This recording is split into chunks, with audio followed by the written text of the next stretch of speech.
mental health from grassroots level. Today's session will throw some light on academic challenges, managing burnout through motivation.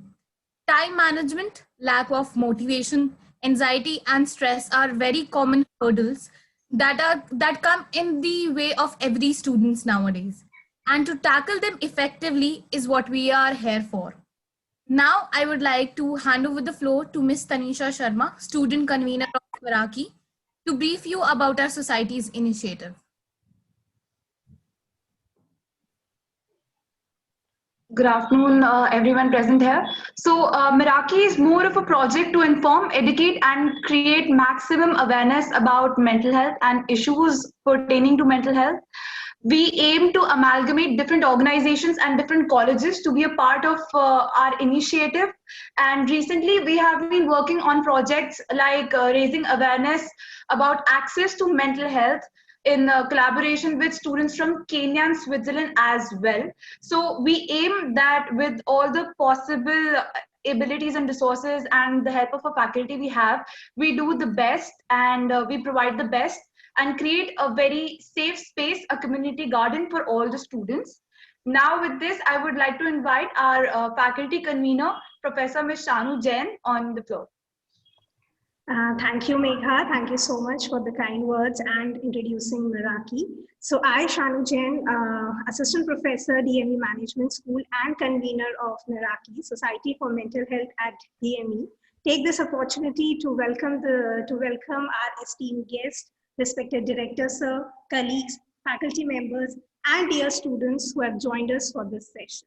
So as Tanisha briefly mentioned that the Society for Mental Health at DME, our entire aim is to help students understand the importance of mental health, that how it encompasses our overall well-being, and it is as important as the physical health is. And we need to understand that this mental health is not a destination, it's a process. We should be honest with our pain, with our anger, with our shortcomings. We should not be pretending that they don't exist. So that's what the Meraki is initiating all about. And we are very privileged, and rather we are very blessed to have amongst us the team, a very eminent team of Dr. Sandeep Vora and his team. So I take this opportunity to introduce Dr. Vora. So Dr. Sandeep Vora has around 30 years of experience and is India's leading Delhi-based psychiatrist, psychotherapist, and digital emotional and mental wellness entrepreneur. His startup, No Worry, No Tension Healthcare, specializes in augmented human intelligence, machine learning-based innovations, and algorithms covering the spectrum of emotional wellness from prevention to cure. Sir has more than 1,000 TV appearances on various Indian news channels and has been profiled on the cover page story by the CEO magazine featuring 25 dominant leaders in healthcare industry in May 2019.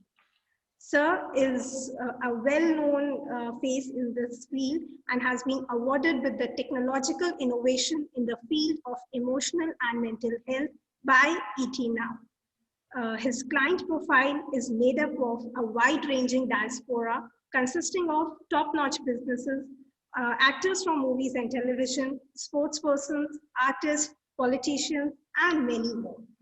Sir firmly believes that in the changing landscape of mental health care globally, contributed by the technological advancements, alleviating the limiting impact of scarce mental health professionals, cost prohibitiveness, the stigma imminent with seeking mental health care. I welcome you, sir, and your team on behalf of entire DME fraternity. I once again request our respected director, sir, Professor Dr. Ravikant Swami, to address the gathering and welcome our guests. Yeah, is that audible?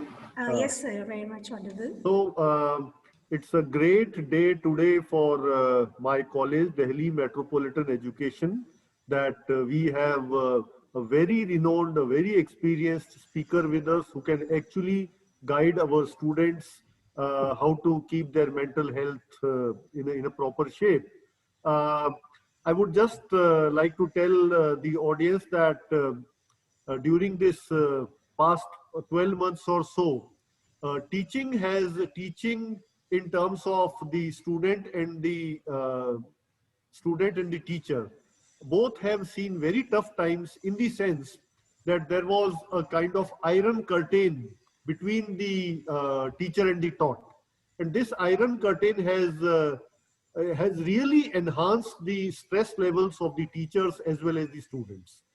Uh, with this objective, we have formed Miraki at DME, that it will take care of the mental health.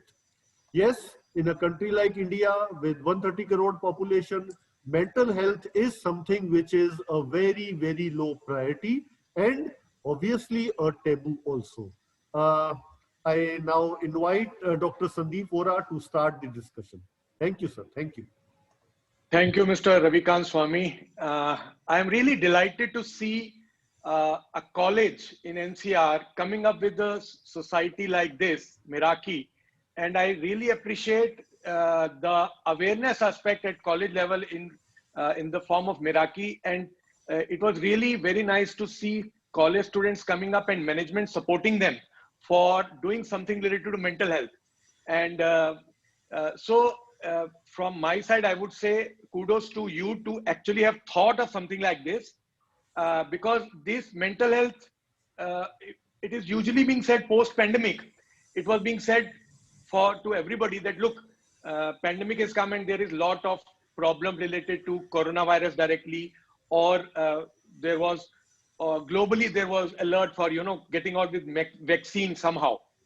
But mark my words, people have not understood one thing, that after the earthquake of pandemic, it is tsunami of mental health problems which are going to come out globally. And based on that, United Nations has come out with a mental health plan for all the countries of the world to look after the mental health of their population. So with this background, I take this opportunity to interact, have my all team members, my counseling psychologist team, my business development in charge, everybody is here. Basic aim of my team is to interact with Miraki so that we can come on a common platform and understand what are the areas where we can help the students of Miraki, because I feel there is a gap between both the sides in understanding psychology and psychiatry. So I'll start with it, and we will start, and that's why I have included in my presentation. So can I start the presentation, sir? Yes, sir. Okay, so I'm starting the presentation.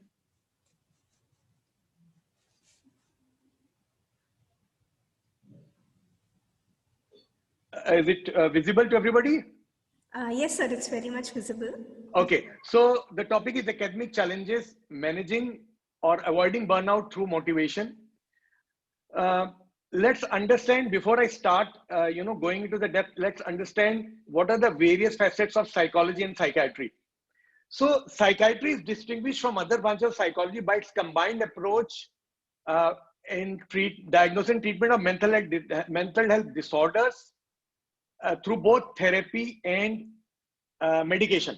So why I'm using this slide, because we feel very bad when in our clinics or hospitals we get students who come to us at the last stage of severe mental disorder.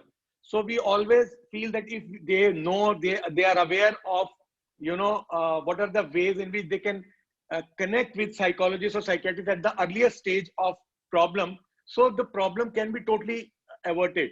So the difference between psychologist and psychiatrist is, the psychologist is somebody who's done masters in psychology and MPhil or PhD, whereas psychiatrist, that's me, is MBBS MD medical doctor who specializes in psychopharmacology. And among the psychology, you will find multiple branches. The branches which we deal in our clinic are clinical psychology and industrial or organizational psychology. Clinical psychology would mean it deals with the diagnosis and treatment of abnormal behavior, whereas industrial and organizational psychology means it deals with the organizations, companies, and workplace for the productivity, job satisfaction, and decision making. Dear friends, my aim is to get the right questions from you. Please understand, because We would like to answer all your queries after I finish my slides, so that we can be of great help to you, to Meraki, and to the college, and we somehow can give our best for your mental well-being. So let's come back to the topic. So that would mean that, okay, the burnout. So what is burnout? Burnout occurs when you feel overwhelmed and unable to meet constant demands. While the exact symptoms are different in every case, student burnout usually appears as extreme exhaustion, depression, negative feelings about oneself, and the inability to attend to necessary tasks. Okay, this graph is very important for all of you, and anybody can understand. There is no rocket science here. See, this is a performance versus stress level curve. And if you see, from inactivity or boredom, once you start focusing on something, optimum stress is required for our peak performance. So as you get motivated, as you have tension. Now, tension or stress, there are two words. One is eustress, another is distress. So here what we are talking is eustress. So when you are eustress, means you are positively motivated to complete the task, you are focused, then you perform at the peak level. And this is the optimum stress where we are ideally supposed to work.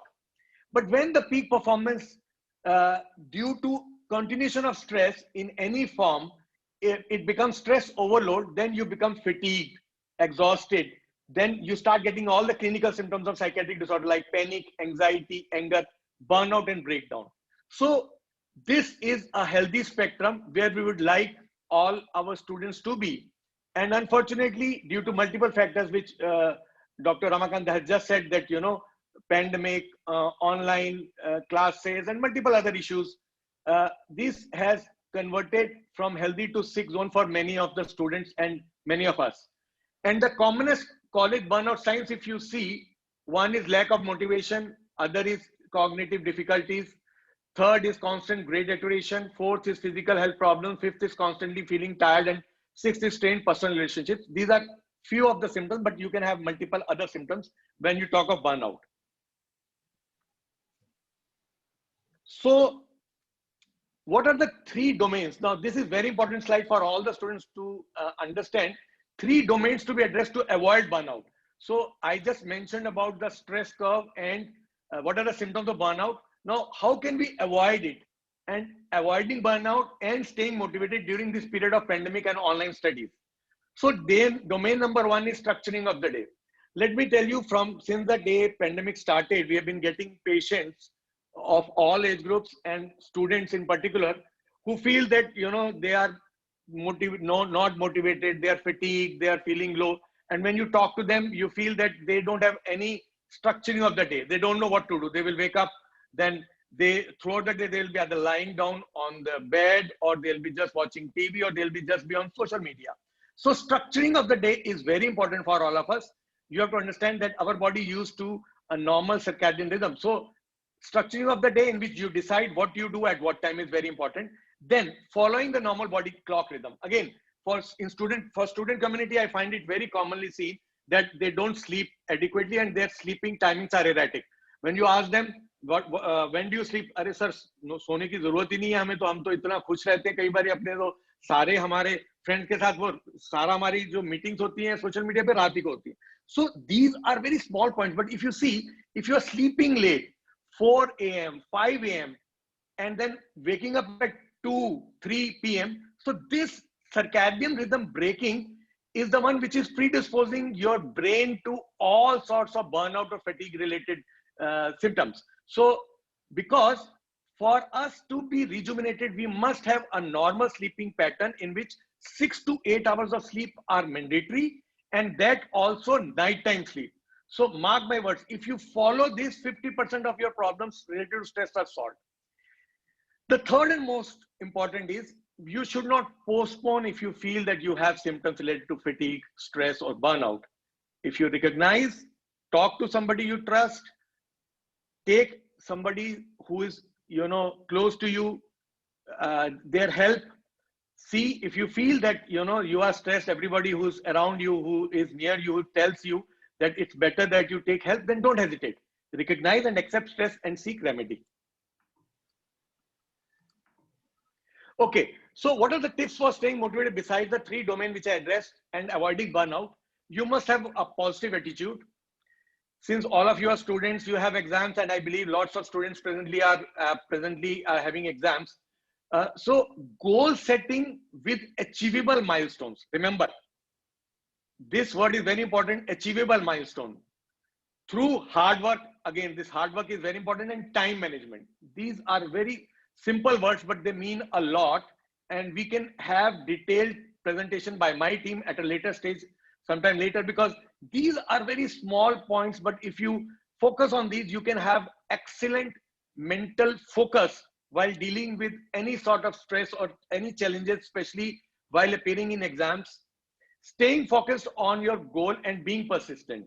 Now, this could mean if you are in first semester, you're focusing on second semester. If you are in final semester, you're looking at your job, anything. But you have to be persistent in what you want to pursue. Sometimes the students are not sure. Sometimes they have fleeting, thoughts about what to do. So all these are very important. The next important point is staying connected with friends and family members with positive outlook.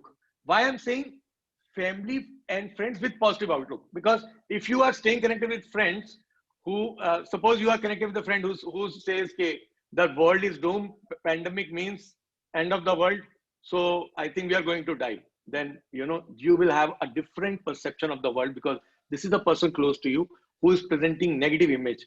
So that is the reason I say you stay connected with family and friends, but especially for those people who have positive outlook, because this matters a lot, because you start thinking the way your people around you are thinking or behaving. Taking inspiration from the lives of people who won against all odds. I always tell students that if you are looking, if you are reading, if you are watching something anywhere, whether it's YouTube or whether it's OTT platform, look at those cases where you feel that people have won against all odds.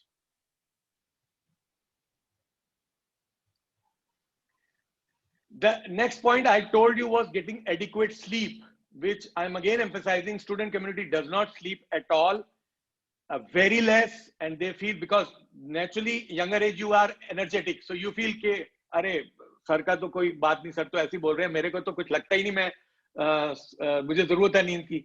पता तब लगता है जब sir के पास जरूरत पड़ती है clinic में आने की 2 साल बाद, कि totally gone, exhausted and burn out, कि सर मुझे पता ही नहीं क्या हो गया. पूछो क्या था, कि अरे मैं तो सोया ही नहीं. But it's a fact. If you ask the students, they would say for last 3 years, okay sir, when I was in 10th, I started studying for board, and at that time I was very enthusiastic. I would sleep for only 4 hours. In 12th, it reduced to 3. After college, sir, come on, there are so many responsibilities. I joined this club, I joined this, and we have to do so much of work. So 22 hours a day, I think I have to work. Without that, I can't achieve something. So this is what happens. So you have to understand the importance of sleep. Then this is very important, avoiding intoxicants and technology addiction. Intoxicant would mean all sorts of soft, hard drugs, alcohol, smoking, and tech addiction, which is the latest, I would say, when you say what is technology, boon or bane. So the bane aspect is people are getting hooked on to mobiles, social media, and it is something which is creating havoc. So you have to really understand that you utilize media, social media, and judiciously, and it should not be overuse or over dependence of social media. Okay, so if somebody has burnout, what are the solutions? So solutions consist of counseling and or medicines. Usually mild cases require handling by clinical or counseling psychologists, and moderate to severe cases require medication, though a combination of both may be required in many cases. This slide is very important, where I am highlighting the role of prescription medicines in burnout. Please understand, it's a myth that psychiatrists' medicines are to sedate only, and once you go to a psychiatrist, you will be given lifelong medicines. It's a myth. Medicines should be taken only under the supervision of a psychiatrist who is MBBS MD, a medical doctor. If you are on medication, do not mix psychiatric medicine with alcohol or any soft or hard drug. Remember, now this is again important. Students tend to take Alprex or multiple other medicines. So you are never supposed to self-medicate advocate in case of stress, burnout, or insomnia. Medicines once prescribed by a qualified doctor, psychiatrist, they are safe like any other BP or sugar medicines. So in nutshell, I have just tried to tell you what is burnout, what are the ways in your lifestyle, what are the chief areas we find while sitting and seeing patients in our clinic where we feel these are the areas which, if focused on address, you can actually avoid burnout. And if medicines somebody has to take, then don't worry. Just be careful and follow the advice of a qualified professional.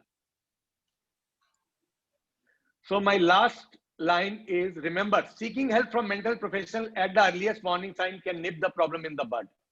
And great mental health advocate Deepika Padukone says, anxiety, depression, and panic attacks are not signs of weakness. They are signs of trying to remain strong for the way too long. The same message I would like to send to all of you. Thank you for listening to my presentation. Thank you.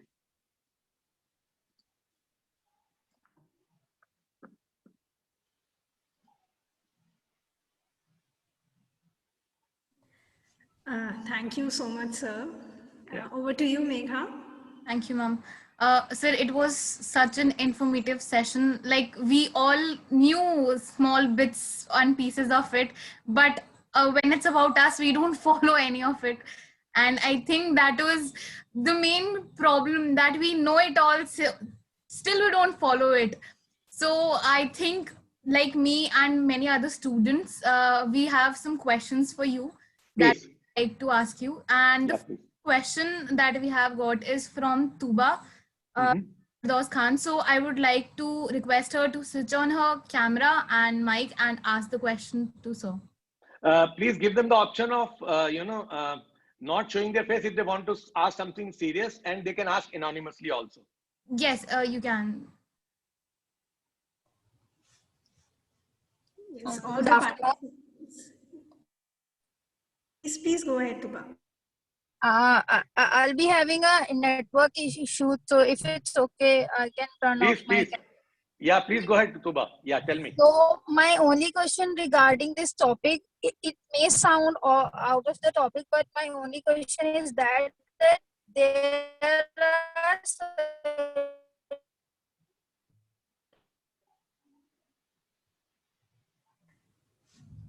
We are losing on your connectivity, Tuba. If you could please text your question if you're not able to unmute yourself or say it in person, you may text to us, then we'll forward this to sir, and meanwhile we can have the question from the other participants and till the time the connectivity resumes. Yeah, sure. Anyone else who wants to answer the question from the team? Right. So we have a question from Gaurav Tripathi. He was not able to join, but he has sent me the question. So his question is that how can teachers and administrations better support our LGBTQ students in a concrete way? How can we hold them accountable to do so?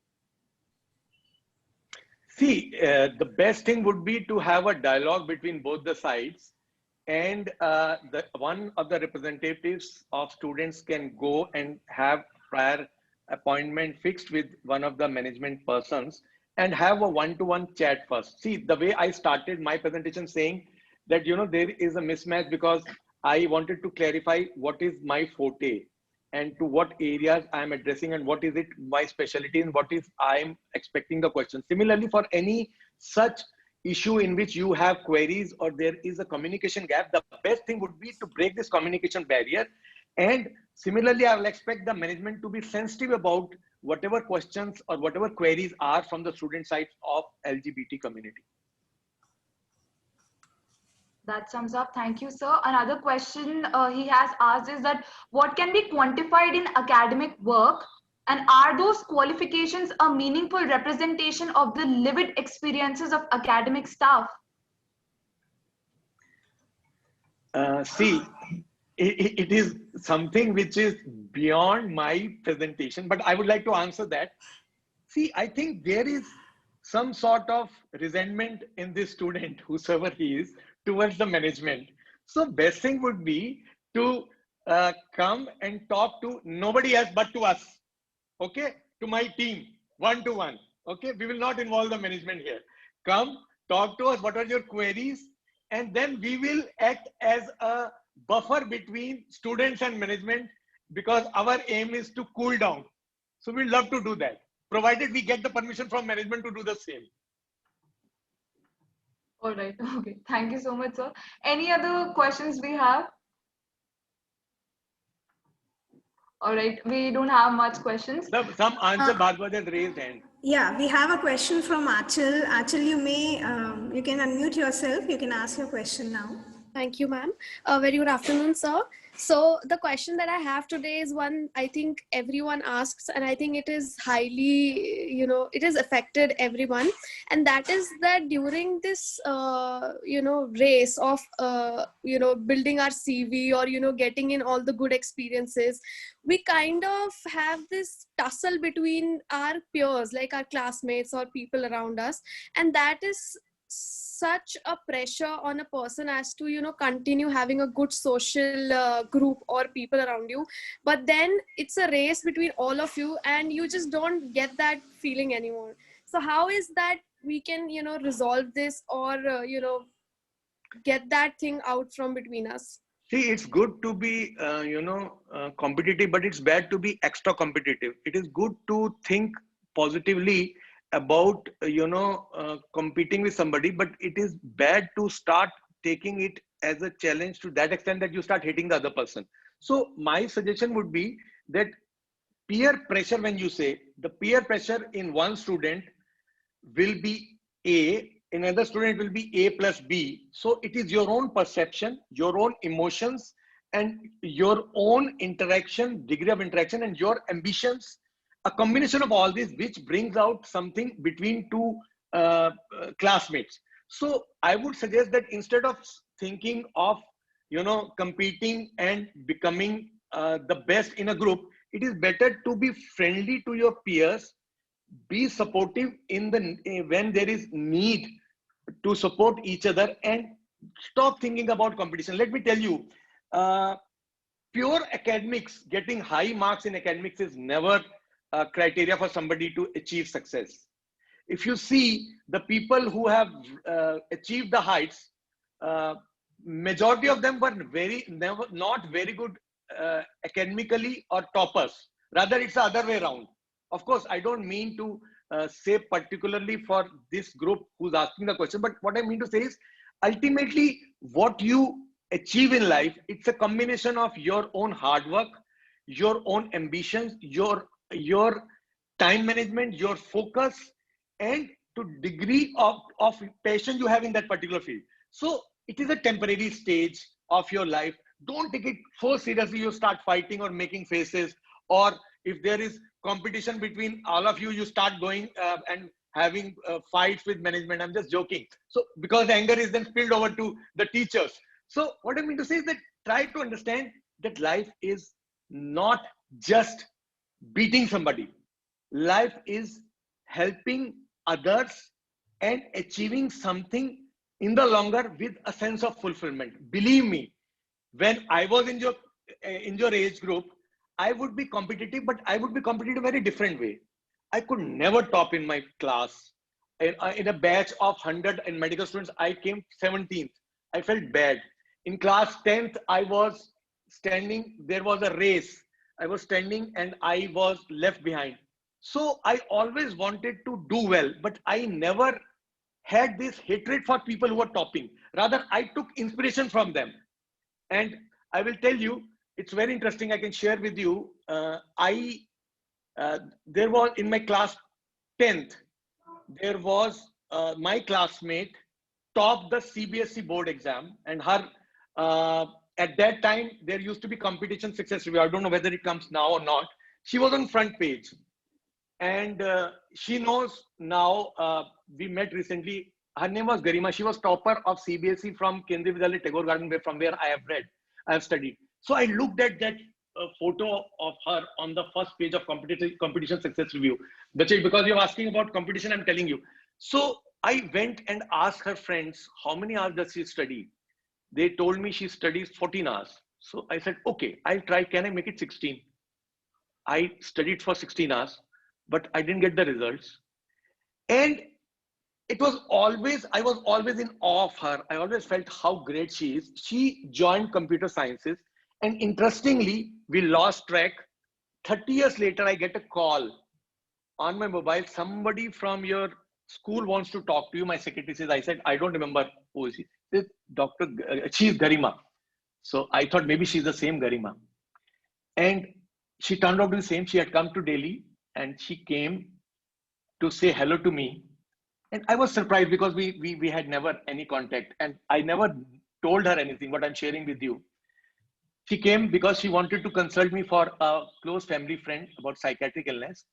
And when she came, I saw her. I could not speak anything, that I had idolized her coming on top. And she tells me, Sandeep, how great you have become. And I was taken aback. My mouth, I want to tell you, what are you speaking? You were the one who taught me. You were the one who was my inspiration. After she spoke for half an hour, then I shared this, exactly what I'm telling you. So I'm not saying that I have become great, but what I'm trying to say is competition, take it in a positive way. Take it as an inspiring story. And when she said that you have reached heights, Sandeep, I said, look, it is me who was always inspired by you. I take it as compliment. She started laughing. So I have given you this example. This is a temporary stage of your life, which gradually over a period of time you will forget. So live life with love, affection, and warmth. And helping each other is the best way of bonding. Okay. Thank you so much, sir. We have received the question from Tuba earlier because she was not able to join. So her question is. Maybe we can listen to her. So she's. No, I understand the burnout of the signal in her room. Yes, this is the diagnosis. All right. Her question is that it is really important to have a supportive family when it comes to choosing our career from many options. Yet in our society, it is very challenging to make our own parents understand about our chosen field and gain their confidence for the same. It turns out to be a very crucial phase of every student's life. So how can we deal it with maintaining our mindset and our attitude and behavior calm? Excellent question. I really appreciate Tuba. It's really wonderful. This is what we see in our clinics, and what she has mentioned is absolutely correct on the dot. Look, family support is the most important support for a student, especially in this age group in which all of you are.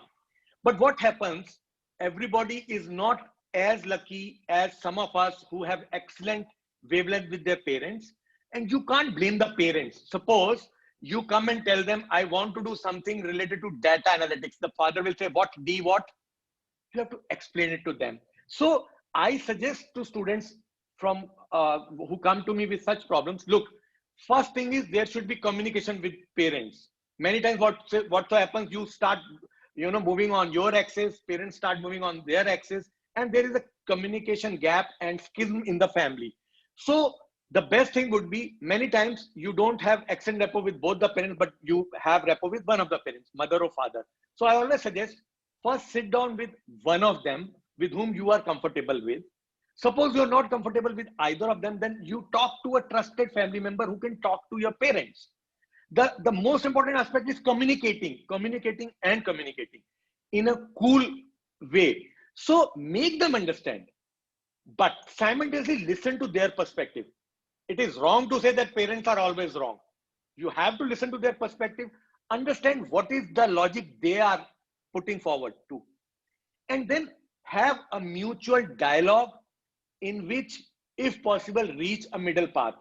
If you feel your parents are not understanding, and if you have good relations with your management, there's no harm in requesting one of your teachers, mentors, guide to be a part of that conversation if possible. I hope I've answered Tuba. And if Tuba has any problems, my team is there to talk to her parents because we are going to announce free counseling session after this. Yeah, for a few of you. Right. We have Meher Bajaj. Meher, are you there? Yes, I am. Yes, yeah. Meher. Good to see somebody who's asking the question directly. Yeah, Meher. So good afternoon, sir. Yeah, my question to you would be, taking a gap year, especially in India, is only associated with the fact that the student is taking this time off to prepare for a certain exam or to be in a certain college or to get their desired rank. But some of the students want to take an year off after their school or graduation for themselves, so that they can look into or explore different career options and fields. But convincing family, peer groups, or people around you in general becomes really difficult. All the questions and assumptions about oneself lower one's confidence and disappointment. What is your take on that, or how would you advise to cope up with it? I would say that it is a very sensible thought process of the student who is thinking of actually taking 1 year off and trying to analyze himself or herself about the opportunities or about the areas of interest he or she has. Unfortunately, in our country, the social setting is such that parents say, "अरे लोग क्या कहेंगे?" सबसे बड़ी problem in this country is लोग क्या कहेंगे? अरे लोग गए भाड़ में, हमारी बच्ची को, बेटी को दिक्कत हो रही है, उसका क्या? So in a case like this, again, communication with the parents, and see, if you have parents who are open to listening to you, then the problem will not arise. But what happens many times, students keep these thoughts within themselves and don't communicate, don't verbalize it. That is where the problem starts, and that is where the conflict in the family starts. So best thing would be talk to somebody, and if you can't express or don't expect positive result from the parents, then best thing would be to talk to anybody who can not influence the decision, but influence them to listen to you. And I think all problems have solutions, but listen to the parents for what they are saying. If they are saying don't drop a year, Yeah. you know, so तुम ऐसा कर लो, अगर नहीं काम होगा, हम लोग बैठे हैं, we'll help you, don't worry. Okay. Thank you so much, sir. Welcome, beta. Sir, if you don't mind, we have one last question.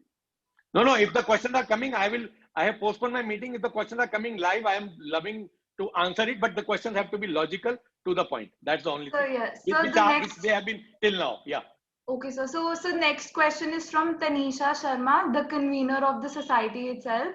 So, sir, I have a question that we are pursuing law, and being the first generation lawyer, when we enter into this field, we are shut down. Our expectations from ourselves, our confidence is shut down just because of the fact that, first of all, we are first generation. Second, we do not belong to the fancy national universities. So wherever we go, no matter how hard we're working, no matter how beautiful and how by heart we design our CV, the very first preference they say is that if you don't belong to NLU, you can just get back. This is something that is actually decreasing, I would say, our confidence, and it is shaking our ability to believe in ourselves every day. So what do you think, sir? What should we do in this case? Tanisha, tell me, would that mean the Chief Justice of India has to come from the best college? I don't agree at all. Rather, you should take it as a challenge and prove to them that this is my college and I'll prove to you. Tell me how many of media personalities can say that they have had the best possible education from the costliest schools they went to?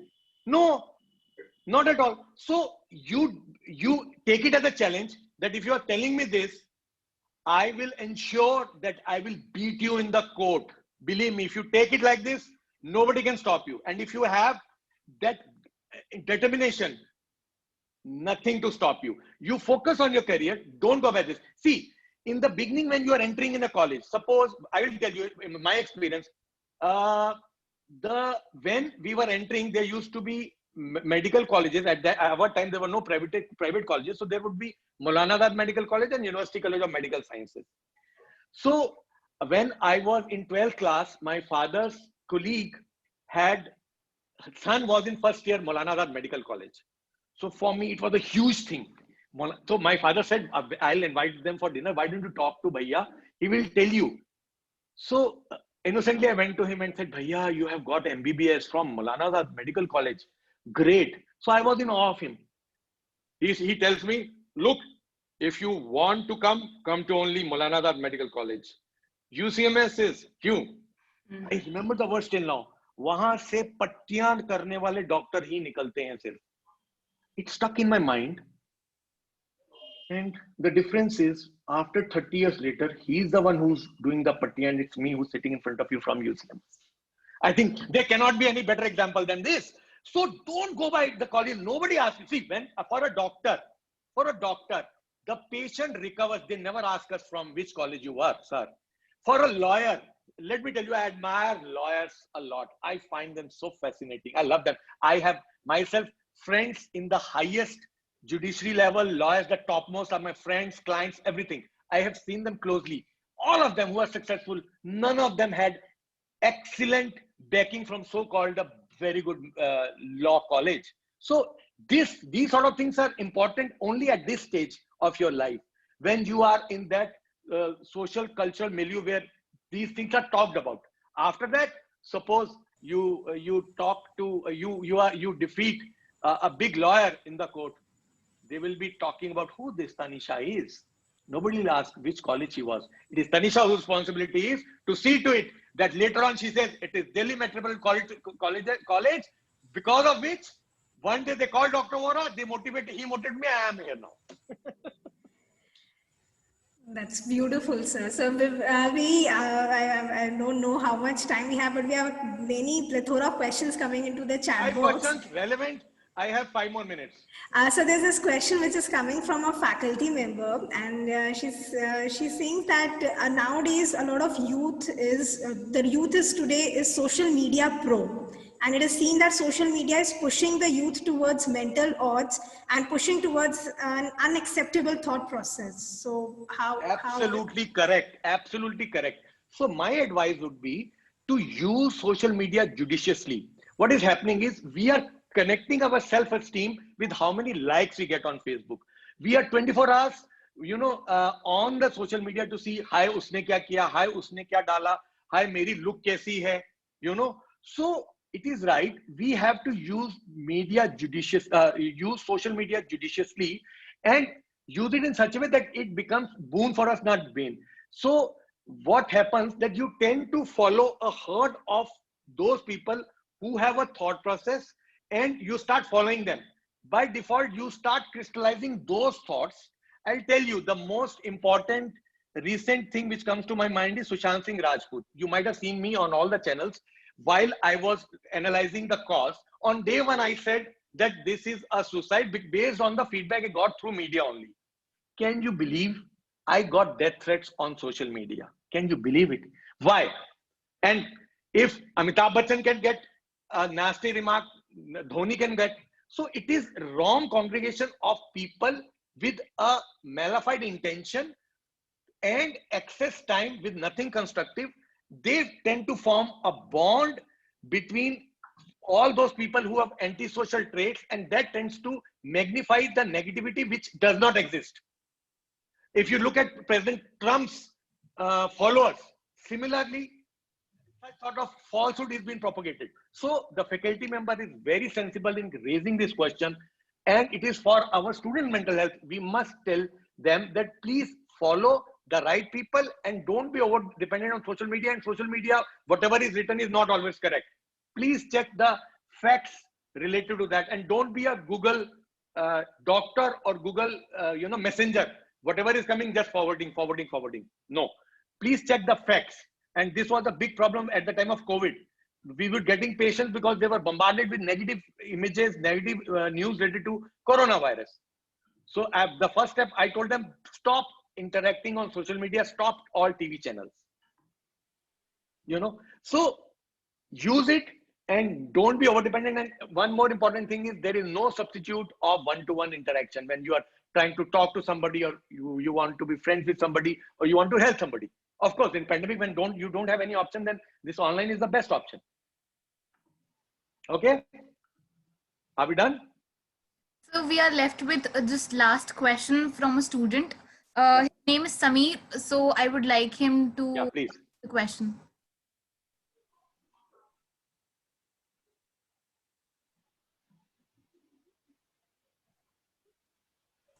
Hello, Samir. So my question is that what is academic burnout and how should it be counted? Okay, beta. Academic burnout, when you say that, that means that you have been fatigued and tired because of academics. It could mean two things. One, you are overthinking about academics and your whole life is pivoted around academics. And second, you are not following the lifestyle measures for stress management and staying away from all those things which I mentioned in my slides. That would mean that you are either not adequately sleeping, not taking rest rest, or the time management is poor, or there are targets which are totally unachievable. So it varies from case to case. The cause could be anything. The reason is academics, but the background of what academic burnout is has to be seen. It could be one reason in another, one person, and another in another student. Okay. Right. Thank you so much, sir. We are bombarded with questions, but with this, we come to an end to the live questions. And because of the paucity of time, I'm just thanking all of you and Mr. Ramakant sir and all of you. God bless you all. Please keep the flame of mental health burning always. We are always there to support you, and my team, my able team, all three the psychologists have been trained by me. They are apt to handle all your queries, but ask them relevant questions. Bye bye. Can I leave? Yeah, sure, sir. Thank you. All the best. God bless you all. Bye. Thank you, sir. Thank you so much. All right. We'll be taking up few questions with the team of Dr. Vora, and we have Tanya ma'am, Priyanka ma'am, and Ms. Akansha. All of them are well-trained psychologists from Dr. Vora's team. And ma'am, we would like you to have the floor, and we begin with the questions. Yeah. Sure, Tanisha, we can have the questions now. All right, ma'am. So we will start with Miss Akansha. So ma'am, the first question that we have got is that often while we are reading, there comes a point where it stops making sense. It doesn't matter how much we try to grasp the concept, but we aren't able to understand it. So what should we do in such circumstances? Okay, hello everybody. Before I get to your question, just a quick thank you for having all of us here, for making this initiative to get in touch with all of us. And as mental health professionals, we'll try our best to answer your queries.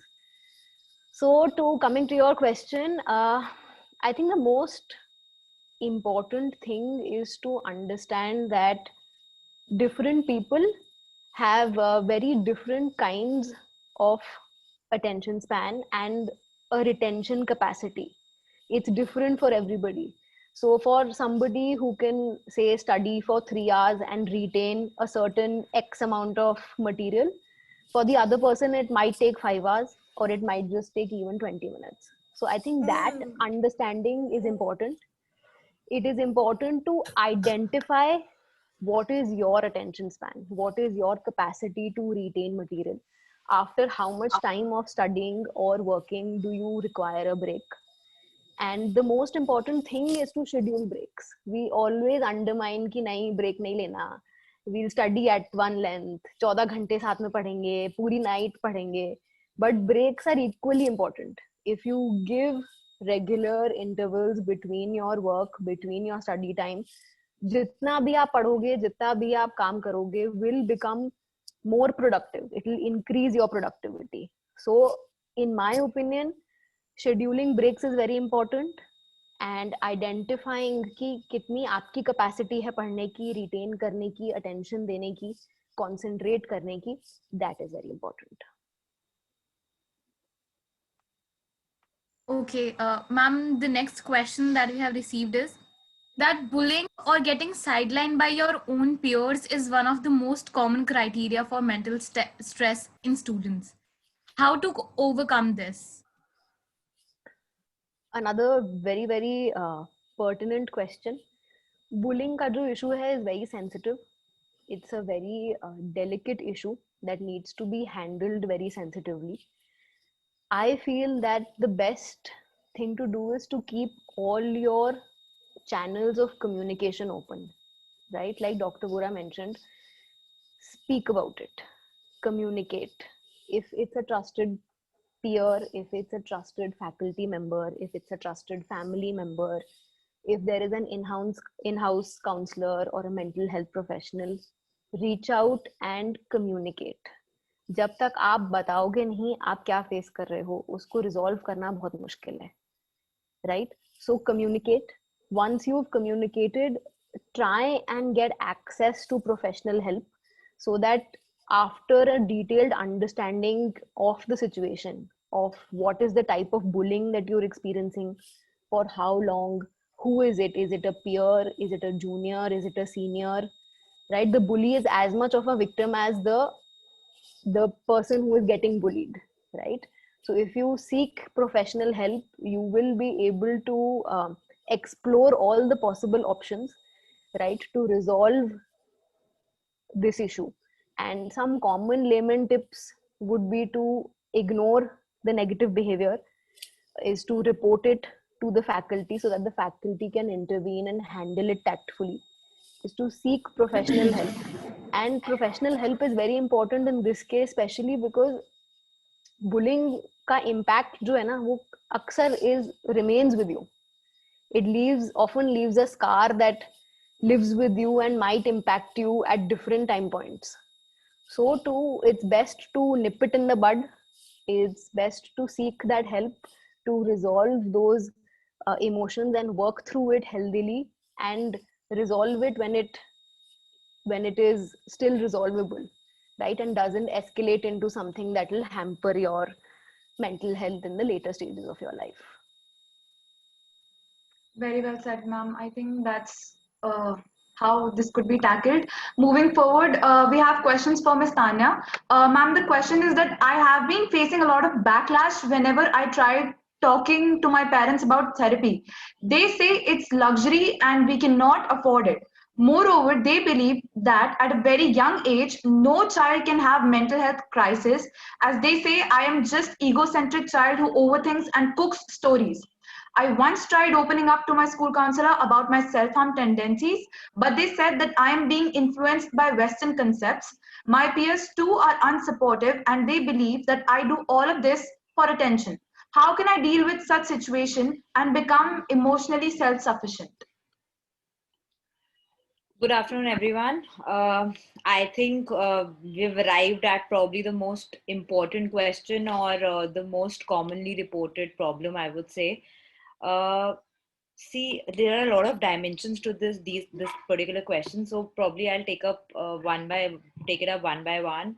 First, when it comes about the thing that parents said that mental health or therapy is just luxury, I would say the first step is to make your parents understand why you need therapy or why you want to seek help. So when it comes down to the price factor, make them understand, make them know that there are a lot of organizations these days, there are a lot of NGOs these days that can help you at very minimal cost, that can help you free of cost. And with the advent of technology these days, everything is possible sitting at your own home and at your own house, especially after the pandemic happened. So I mean, if it involves something that it's just a price factor that your parents are concerned about, then this is one resolution that you should give them, that yes, free counselings are available these days. Secondly, if your parents are not convinced enough of whether you should take therapy or not, as Dr. Vora also said, involve someone whom you trust, whom your parents trust, who can explain them why you actually need it. For example, your Masi, your Chachu, anyone whom your parents probably trust, they can convince them that, okay, this child is going through something, you need to ponder over it and you need to help them to seek help. Thirdly, you really need to ask your parents to be a part of the first session when you arrive at therapy, because then we as psychologists do psychoeducate the parents that yes, this is the reason why your child needs this counseling session, this is the reason why you should continue with these sessions, and this is the reason why your child is here today. So psychoeducation at that aspect is very, very important. Secondly, Danisha, very important here again, you mentioned a word, self-harm.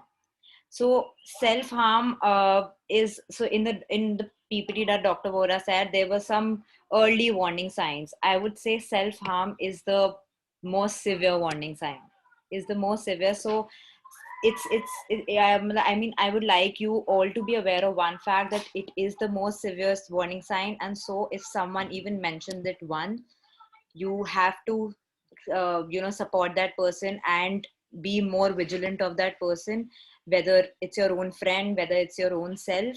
Please be there for that person, talk to them, motivate them to seek professional help.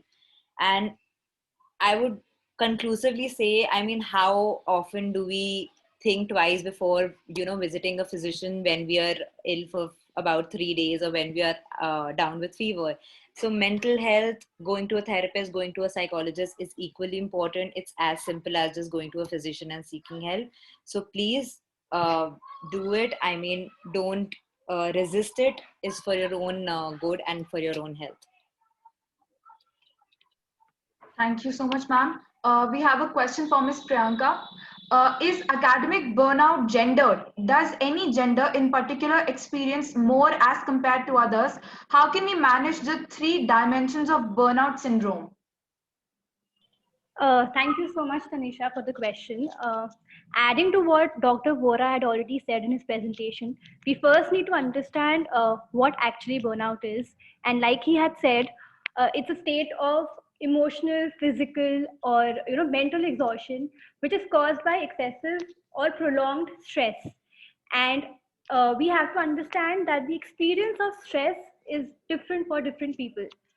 So if you ask me, any kind of burnout, including academic burnout, is not gender or age specific. It's more of an individual experience, and it will depend on the individual's present circumstances, his environment, his family, and a lot of other things. What is more important to address here is how we can actually prevent it from happening in the first place. And I think the first thing that I would recommend is that just take a step back, just try and introspect what is happening, why it's happening, what is the situation all about. Try to see the situation as a whole. And I know when you introspect, you come up with a lot of doubts and questions which you don't want to face, but don't be scared. Try to go through the answers one by one. The next tip would be to set reasonable goals. Again, Dr. Vora had mentioned it, and just adding to his point, set your expectations right. So be smart with your goals. And if I have to emphasize on smart, be specific, measurable, achievable. Like, set your goals which are specific, measurable, achievable, relevant and time bound. And thirdly, manage your time well.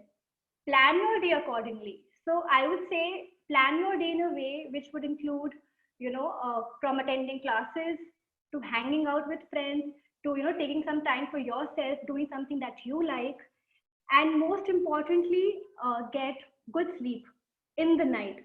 Minimum of 6 hours of sleep. So that's it from my side. I think these are the few tips which would help in managing, or I would say preventing, burnout. Right, ma'am. The last question, which is, I think, very much important for us, is that what is success? Is there any ideal definition of success? And more often, in order to achieve the ideals of success set by society, we end up with academic burnout and low motivation. So are there any standards attached to it? Okay, so if I have to define success in the literal sense, it's basically an accomplishment of a goal that has been set by a person. And if you ask me if there are any standards attached to it, then definitely yes, but not what society expects from us. I would say the person should have his own standards. Take a deeper look into what exactly you think is standard for you, in order to be successful. So I would say, like, for some people, wealth is the road to success, and for some people, it's your family, or it's fame. So it's very different for different people. But the most important thing that you have to understand is, in the end, self-fulfillment is the most important and the only thing that matters. So whatever your idea of success is, make and set reasonable expectations and work towards it. And just be self-fulfilled in the end. Yeah, that's it from my side. Thank you, Tanisha. Thank you, ma'am. Tanya, Tanya, ma'am? yeah. Yeah. So if you would like to answer the No, no, go. question, yeah, if you would like to answer the question, the constant competition and rat race often leads to feeling of jealousy, inferiority, pressure, and anxiety amongst the youth nowadays. How can we deal and cope with these feelings and maintain a healthy professional and personal relationship? Okay, I think a very major part of it Dr. Vora covered, but I'll say a very specific thing here. I would say be your own competition is what you should follow in life. I mean, it's not just in college that you will face competition and you'll have competitors. Uh, like entire lifespan, whether it's a job, whether it's college, whether it's school, we will have competition. But you should know your own targets. You should set your own aims. Be around people who motivate you rather than bring you down. And I mean, competition is a part of life, as I said. But pat your own back, be your own motivator, and don't depend on others for to come to you and praise you for what you've achieved, or tell you, okay, you could have done better here or better there, or probably, you know, that person's son has done better, because that's what we usually face, right? So be your own competitor, know what you want to achieve in life, and that's how it'll be a healthy mindset for you. Because the moment you think usne kya kiya or usne kya kiya is when you'll fall in the loop, and I mean that hindrance will always be caused. So know what you want out of your life, and that's how proceed further in all your aims and aspirations. Thank you, ma'am. I think with this, we come to the end of this. Tanisha, we have this. I'm getting a constant request from one of our participants who wants to ask a question. So, Tanya, ma'am, can we take a couple, one of it? Sure, ma'am. The participants wants to ask Sure. himself. So, Ayush Sharma, I'm unmuting you. You please may ask your question. Hello.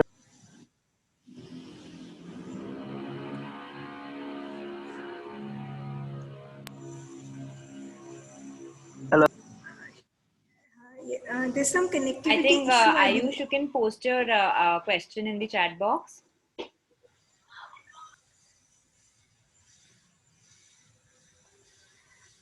The question I got, but he wanted to elaborate on the question. The question is saying that uncertainty leads to revealing the identity of the self, which is at times not good to show to your employer.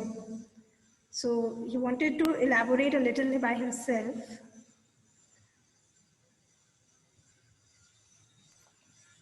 Ayush, are you here?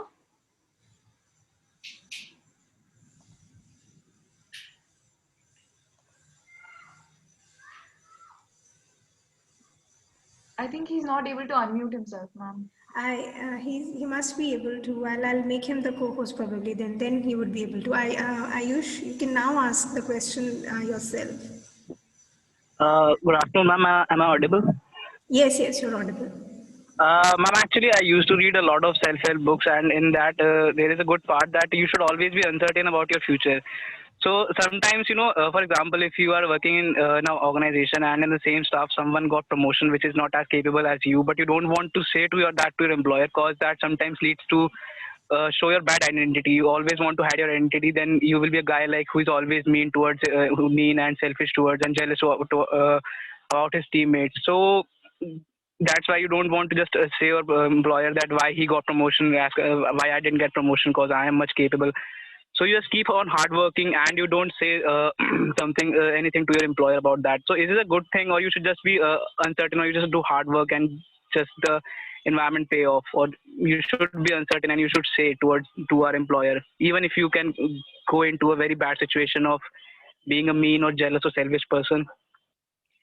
Ayush, thank you for the question. I think it's a very important question. Ayush, see, you have to be very tactful here. I mean, of course, you can't just go outright to the employer and say, okay, why did you promote him and not me?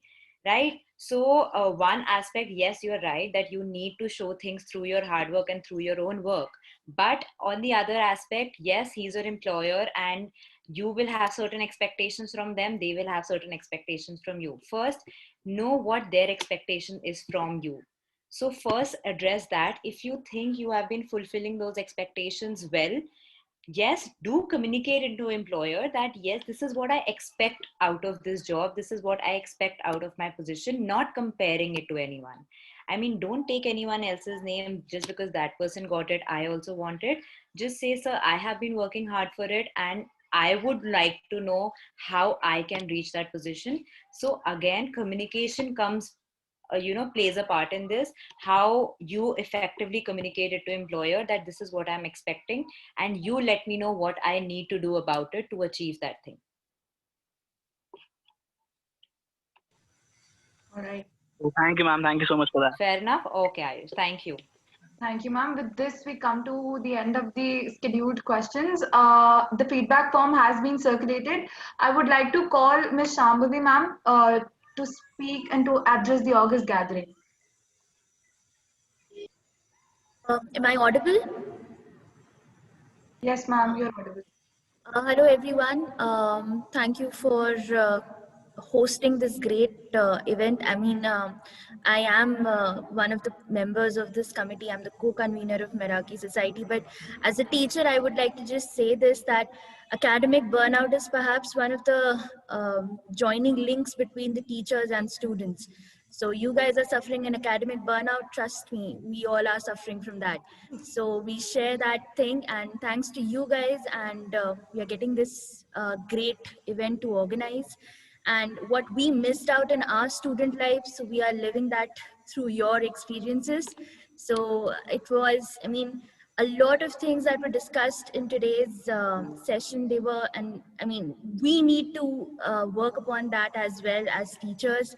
Of course, there is some sort of loss of sensitivity when it comes between the teachers and students. I mean, all of us have experienced that at one point or another. But rest assured, we are here learning from our own mistakes as students and the kind of burnouts that we have been facing. So please approach us. This wonderful team of Dr. Vora is also here. Thank you so much for coming and interacting with us. The kind of interaction that we had today is great. I mean, we should have this on a very regular basis now, I hope. And that's it. Again, I would also like to extend my gratitude to the team, the Meraki student team, headed by Tanisha and Megha. Thank you guys again for the questions that you have curated, and all the students who have asked the questions. Then I would also like to thank Professor Ravikant Swami. Thank you, sir, for allowing us to host this event here. Thank you, ma'am, Shanu ma'am, for letting me speak this vote of thanks. And that's it then. Thank you so much, everyone. Thank you, ma'am. Yeah, Tanya ma'am, you can unmute. Yeah, so lastly, of course, I would also like to thank all of you, Meraki. I mean, it was a great initiative. We had a great time answering the questions, very, very relevant questions, I would say.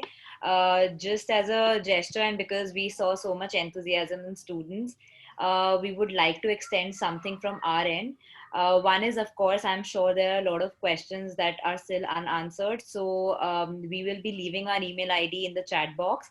Anyone who has any further questions, any feedback, they can mail those questions or feedback to us. Secondly, just to see the enthusiasm, we have extended a link. We'll be putting that in the chat box. So we are extending a free 15 minutes counseling session for all the participants present here who are obviously interested in that, for the 15 minutes free counseling session. So you have to register on that link by tomorrow, 5 p.m. And those who register on the link, we'll get back to them with an appointment time. And one of us, the 3 psychologists, will take up a counseling session, which will be free of cost for anyone who registers on that link. Thank you. So I'll be posting the link as well as the email ID in the chat box, so you can take it up from there. Everybody can refer. Saurabh sir has already posted it. Yeah, I've done that. It's already there. So if all of you can just note down that link. Basically is www.nwnt.ai/session/camp. So you can note this and you can just register this and we will follow up on this basically. By tomorrow, 5 p.m. everyone. Yeah. So I believe it's a great opportunity for everybody. You guys should. And towards the end, I would like to invite the faculty co-convener, Professor Ms. Sukriti. Ma'am, you there? Yes, of course, I'm here, Tanisha. I had, hello everybody. I had just kept my camera off for certain reasons. It's a network issue at my place today. But as everybody has already mentioned that, yes, this was a very wonderful session.